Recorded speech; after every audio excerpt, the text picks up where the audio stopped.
Assalamualaikum warahmatullahi wabarakatuh. Hamdan wa syukurillah wassalatu wassalamu ala sayyidina Muhammadin wa ala alihi wasallam. Mari kita telaah dan kita nikmati bersama. Amanat yang dipesankan di sini, sawalan di Indonesia itu identik dengan minta maaf. Ya, jadi kalau id itu dari kosakata audun maknanya kembali. Setelah kita puasa 1 bulan, kita insya Allah ber-KTP surga lagi. Jadi kita tahu dulu Nabi Adam itu di surga.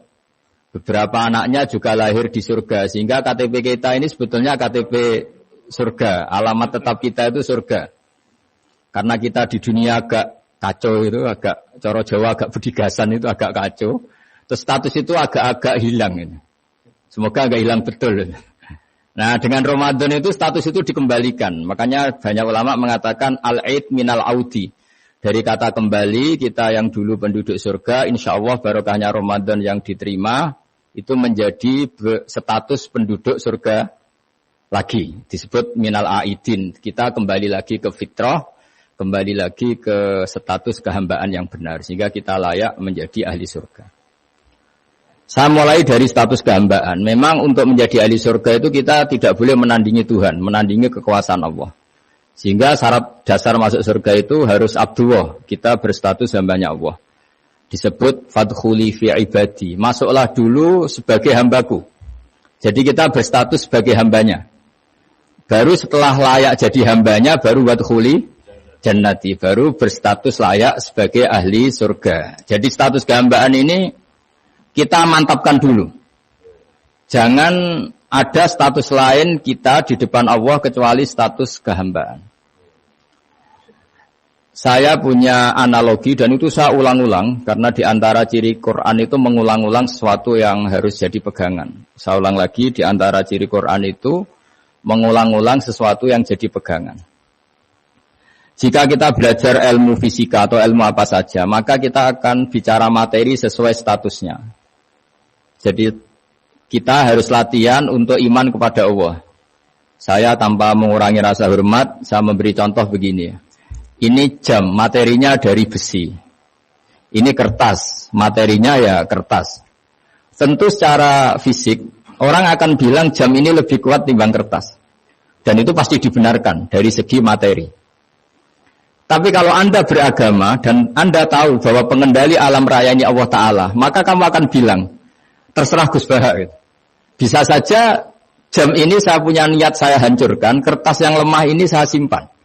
Sehingga jam tangan ini 5 menit lagi saya hancurkan sehingga benar-benar rusak. Sementara kertas ini saya simpan sampai bertahun-tahun awet. Nah, kira-kira seperti itulah ilmu manusia. Sesuatu yang kita sangka kuat, ternyata Allah punya rencana menghancurkan itu. Dan yang kita sangka lemah, ternyata Allah punya rencana untuk mengabadikan itu. Nah, di sini pentingnya iman lahu maqalidus samawati wal ard. Hanya Allah yang mengendalikan semua. Jadi jangan mentang-mentang kita punya ilmu bahwa materi besi itu lebih kuat timbang kertas, terus kita pastikan bahwa besi lebih awet ketimbang kertas. Kita sisakan satu keyakinan terserah Allah, terserah pengendalinya. Nah, itu agama. Bilang terserah pengendalinya itu agama. Ya, mungkin tadi aja problem sinyal, saya ulang lagi. Ibarat saya ini megang jam tangan, yang materinya dari besi. Ini kertas yang materinya lemah. Tentu kita akan bilang bahwa jam atau besi lebih kuat ketimbang apa? Kertas. Tapi Anda salah. Anda harusnya ngomong bahwa terserah pengendalinya. Bisa saja saya punya rencana menghancurkan besi ini sehingga 5 menit lagi hancur. Dan saya ingin mengabadikan kertas ini saya simpan di tempat yang aman. Nah, kira-kira agama itu bukan anti ilmu sehingga agama boleh kamu mengatakan besi ini lebih kuat ketimbang kertas. Tapi harus kamu tambahi dari segi materi. Tapi kalau dari segi pengendalinya, maka kita jawab terserah Allah Subhanahu wa Ta'ala. Nah, ini di sini pentingnya beragama. Jadi Meskipun Mars tuh kayak apa kuatnya, bumi, gunung kayak apa kuatnya. Ternyata gunung yang kita kira kuat, ternyata nyimpan magma yang potensi meledak. Yang gunung kecil, yang kelihatan dari pasir kecil yang tidak berdaya, ternyata nggak nyimpan magma, jadi nggak direncanakan untuk diledakkan. Itu, nah, agama itu seperti itu. Yang disebut di surat Yasin, misalnya Allah itu siapa? Biyadihi malakutu kulli, yang dalam kendalinya itu semuanya di alam raya ini. Sehingga di kehidupan nyata juga sama. Ada orang yang nekuni ilmu ekonomi, tapi miskinnya Masya Allah. Ada yang gobloknya Masya Allah, tapi kaya. Ada kiai yang punya doa banyak, hidupnya biasa. Yang nggak punya doa, kaya. Itu saya pernah baca di sebuah hadis qudsi. Ada riwayat begini. Nabi Musa ketemu Allah ditanya. Limadza kata Allah, kenapa saya memberi rezeki orang yang bodoh? Ahmak itu orang yang bodoh sekali. Kadang tak ciptakan dia jadi orang kaya. Dan yang pintar ekonomi kadang tak ciptakan jadi orang miskin. Si Nabi ini tanya, kenapa ya Allah? Supaya dia tahu yang mengendalikan rezeki itu saya, bukan ilmunya dia katanya. Jadi banyak orang, misalnya kita yang pintar, dipekerjakan orang yang nggak pintar. Yang punya pabrik tidak pintar, mengerjakan orang yang pintar. Jadi ya kira-kira agama itu seperti itu. Sehingga dalam kita beragama itu yang paling ditekankan itu tawadhu. Tawadhu itu merasa sopan atau memang sopan betul. Kalau dalam Ihya disebut, sekiranya Anda tidak bisa tawadhu secara rasa, tawadhulah secara ilmu. Saya ulang lagi ya, sekiranya Anda tidak bisa tawadhu secara rasa, tawadhulah secara apa? Ilmu. Karena ilmu itu akan abadi. Saya beri contoh begini. Saya ini kan misalnya kiai di kampung saya atau di kecamatan saya. Saya mungkin bisa merasa hebat karena saya tokoh di sini. Tapi pastikan sebelum ada saya yang bernama Baha ini, agama sudah jalan. Dan di daerah lain yang nggak kenal saya juga agama sudah jalan. Betapa tidak pentingnya saya di kawasan-kawasan yang nggak butuh saya atau di era yang sebelum ada saya. Nah, dengan ilmu seperti itu orang pasti tawadhu karena dia tahu daerah yang nggak ada saya ternyata ya ada masjid, ada agama. Periode yang sebelum ada saya juga agama jalan. Sehingga kita tidak kumo luhur, wah kalau nggak ada saya agama nggak jalan. Zaman Wali Songo tidak ada saya agama ya jalan. Ekonomi juga gitu.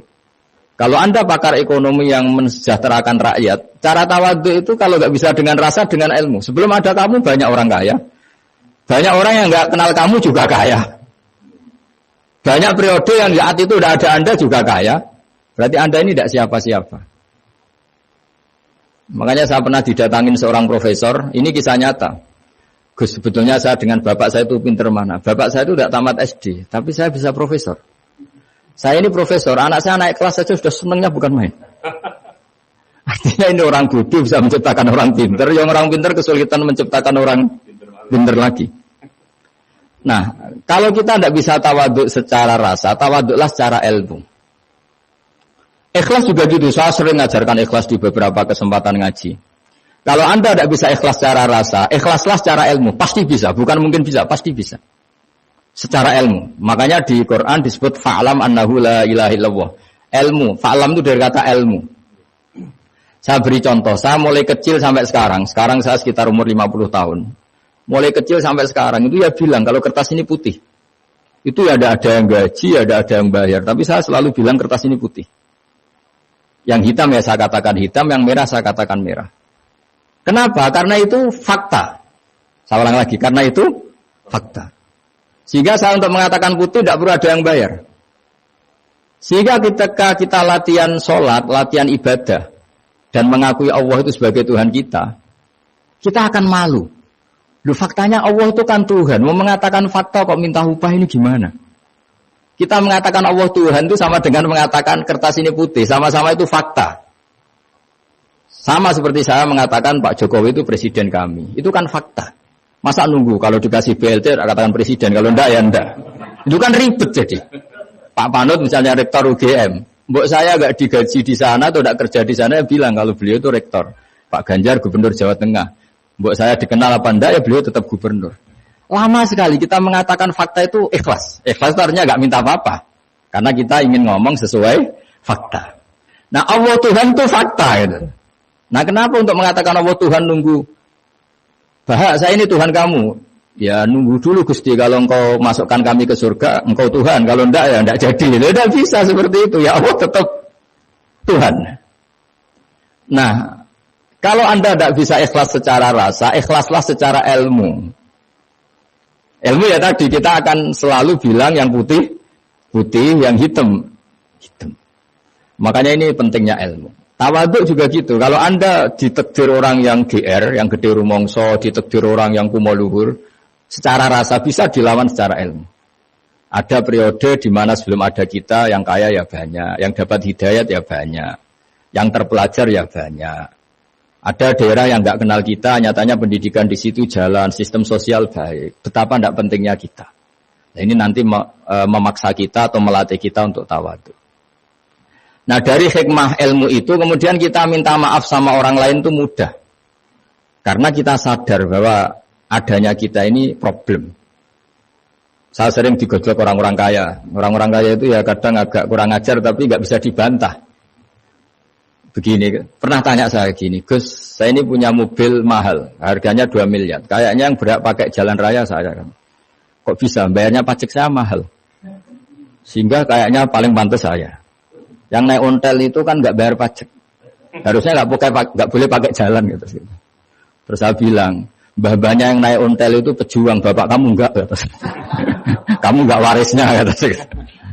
Artinya ada teori dalam kitab hikam itu kitab tasawuf dalam pesantren. Itu kebaikan saja di soal. Misalnya begini, kita ini bangga sebagai urip yang tertib, hidup yang tertib di kantor, di tempat-tempat pekerjaan. Tapi kalau itu semua terjadi, kalau ada kecelakaan di jalan itu nggak ada yang nolong langsung. SAR paling efektif, tim penolong paling efektif ya orang-orang nganggur itu. Orang-orang yang di jalan-jalan di perapatan itu kalau ada kecelakaan langsung nolong. Itu nanti ambulan itu yang kedua, ketiga, yang nolong pertama ya orang-orang yang nganggur-nganggur di jalan itu. Ada orang tersesat nolong. Maka ketika seorang sahabat tanya, ya Rasulullah kalau engkau melarang kita jagongan di jalan, itu kita tidak bisa. Tapi kata Nabi, ya silahkan saja, tapi adu haqqat thoriq, hak kamu di jalan itu datangkan. Apa itu? Ya kamu bisa amar ma'ruf nahi mungkar.